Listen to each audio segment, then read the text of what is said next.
I, 29 female, have a civil relationship with my ex, 29 male, despite him cheating on me with my sister, 32 female. My sister is now demanding I have a relationship with her too. I, 29 female, I'm the youngest of 4. I have a brother, 35 male, and twin siblings, 32 male and 32 female. This is about my sister. Buckle up, this is a long one. From the moment I could remember, my sister has always hated me. Not the typical hate between siblings, but true hate. Everything I did she had to outdo, every boy I liked she had to have first. She has gone out of her way to bully me more times than I can remember. The only people who stepped in were my brothers. My father was absent due to his work, and my mother clearly had a favorite, and that wasn't me. I learned early on that I needed to protect myself, and if it wasn't for my brother and best friend, 29 male, I'm pretty sure my self-esteem would have plummeted. The stories I have relating to my sister's and mother's abuse could be written into a novel, and there's far too many. Anyway, fast forward to my college days when I kept low contact with my mother and no contact with my sister. I met a guy. We dated for 2 years. We fell in love, the usual stuff. Then on the day of my graduation party, I caught him and my sister doing the nasty in the guest house. Well, that partly quickly turned into a disaster. Turns out their affair had been going on for 4 months and she claimed to be in love with him and was carrying his child. Mother begged me, literally this woman begged me, to let my boyfriend go, to make that sacrifice for my only sister. Her literal words, by the way. By the time that party was over, my ex barely escaped without getting beaten to death by my brothers, uncles, and my one crazy aunt. Love that woman. I did even in fact break up with him on the spot, but not for my sister or mother, but because he betrayed me. I knew I couldn't trust him, and thanks to the wonderful support system I have, I knew I deserved better. After that disaster, I moved to the other side of the country to begin my new job. Now, I'm highly in demand in my field due to my degrees and specialties, which has allowed me to rise up in the ranks quite quickly and earn far more than I could spend as I live in a rather modest way, with the only thing I splurge on being trips and food. In those 7 years living away from most of my family, I haven't spoken to my mother or sister. I almost cut my dad off too for being too impartial, but he ended up divorcing my mother and realized how many times he failed to stand up for me during my childhood, all thanks to my brothers, by the way. He begged to reconnect a few months after my graduation party, and we've had a strong relationship since, just as I always have with my brothers. The whole family basically abandoned my mother and sister, and only kept contact for the sake of the child, a child they've attempted to use as leverage in many cases, but that's a story for another time. My ex had a little sister, one which I adored and dearly missed with the time away. About a year when I left our hometown, she contacted me via Instagram. She was attending college in my state and expressed how much she missed me, and after a few messages along with a coffee date, we reconnected. She kept me updated on the saga that was my sister and her brother's relationship, not that I asked her to. I quickly found out her brother dumped my sister after the child was born. Apparently, he wanted to wait until his child was born to not cause my sister stress, which would cause pregnancy issues. They have been maintaining a strict co-parenting relationship ever since, which my sister hated. She's even attempted to keep his child away from him, but my ex's family is disgustingly wealthy, so the lawyer stepped in, and strict protocols were put in place to guarantee both parents did their part. I met my sister's child through my ex's sister. I've gone over to her house after work with the intentions of going out to dinner, but she had texted me to cancel the plans. But my phone died, and when I arrived at her apartment, I was surprised with not only with my ex, but the love child too.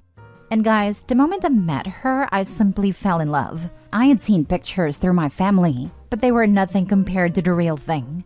My older brother has 2 kids, which I spoil at any given chance. May it be gifts, trips, or even just stocking up on their favorite beauty supplies. If they wanted it, I got it. I got the money and it never hurt my bank account. I've even organized various trips for the entire family with only my niece missing, and my sister would refuse to let her come with us without her. After seeing how frustrated my family was with my mother and sister for using my niece as a bargaining chip, I put away my pride and contacted my ex. I asked if it was okay if his daughter would join us on said trips. Immediately, he was delighted, because his daughter had expressed feelings of being left out from our side of the family, something we've never wanted. Ever since that agreement, my ex and I would plan out when the little cousins would get together for their trips.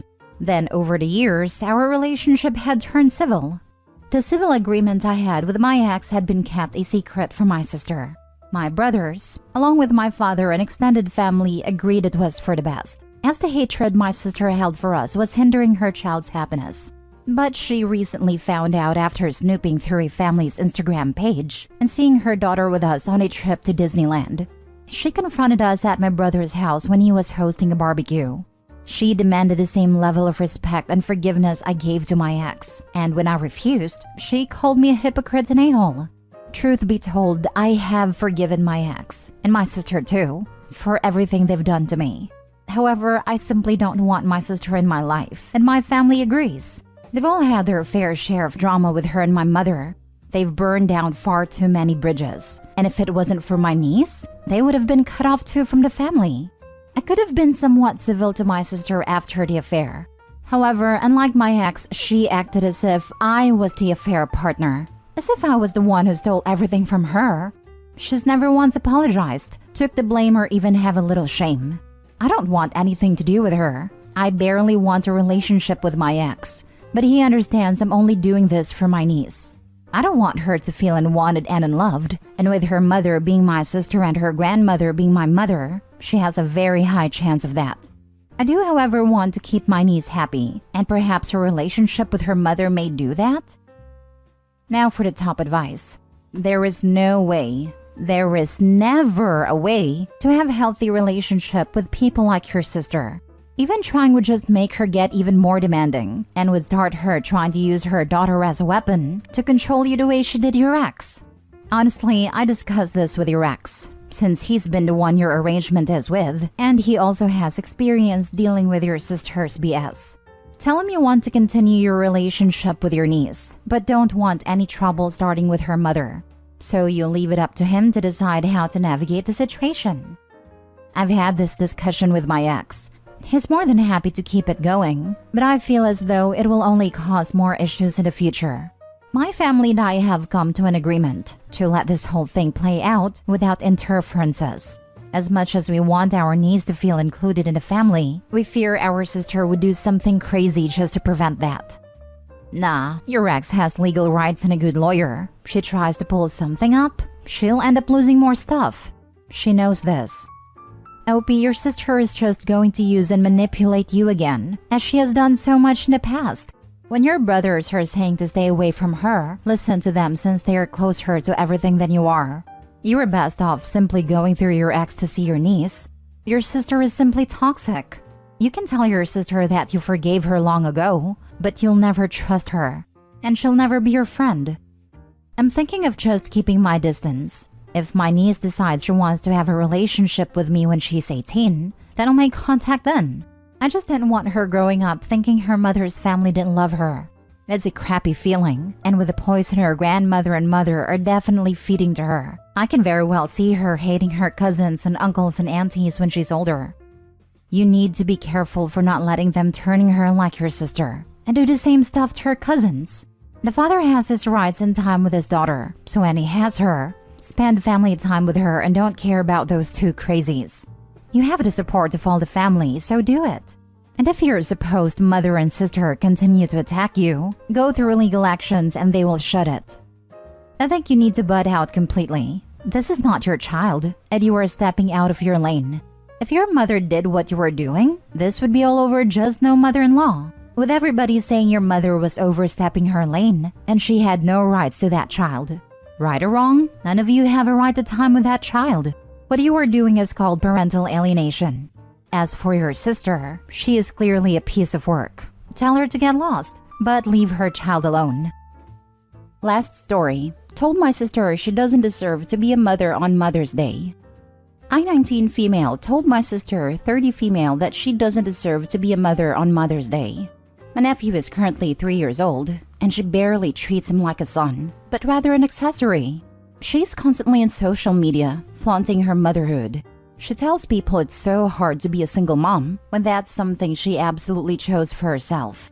She decided to get pregnant on her own, and cut ties with a father who wanted to be there for my nephew. Just recently, my sister left for another state to work on herself and her finances. She left my nephew with my parents, and it's been hard for everyone. She gradually stopped calling us frequently and starts up an argument with my parents when they ask her for money to get him things he needs, such as diapers, wipes, food, etc.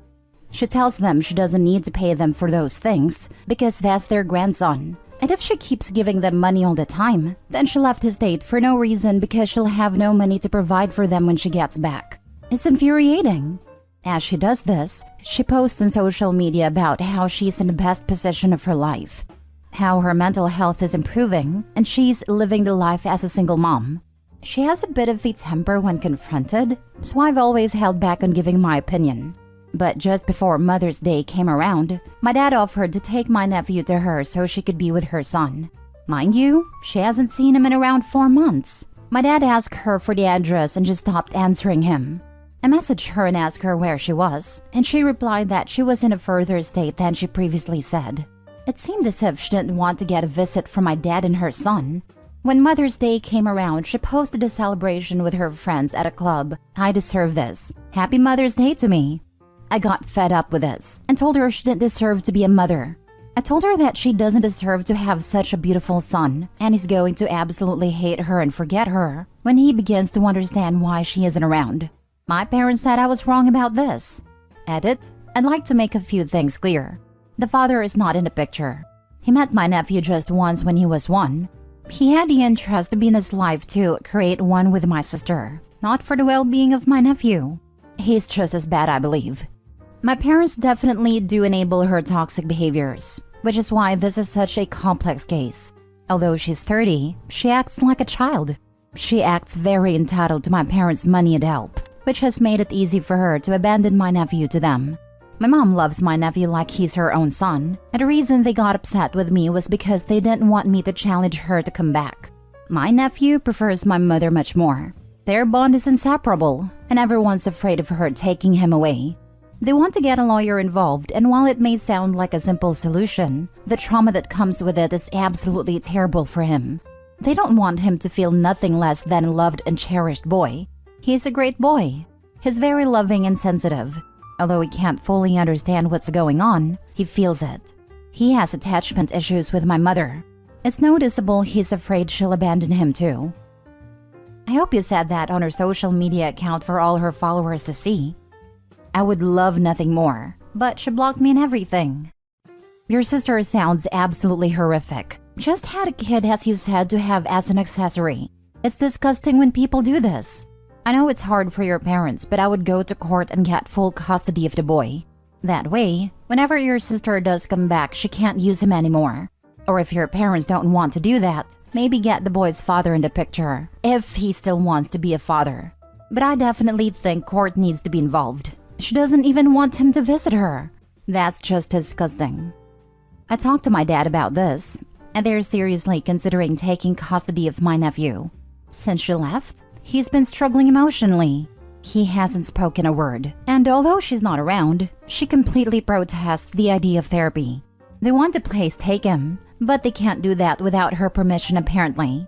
So in the best interest of him, that may very well be happening sometime in the future. She literally abandoned him. I wouldn't think the courts would allow the decision to be up to her at this point. If she hasn't seen her kid in 4 months, moved far away, and won't say where, it's time to file for custody. This will clear up everything really quick. Mom will come and get the kid, show up to court, or she won't and will pay child support. Maybe then the dad can be involved in his life too. Good luck. The fact that she refuses to give an address to where she currently is means you need to send copies to her last known address.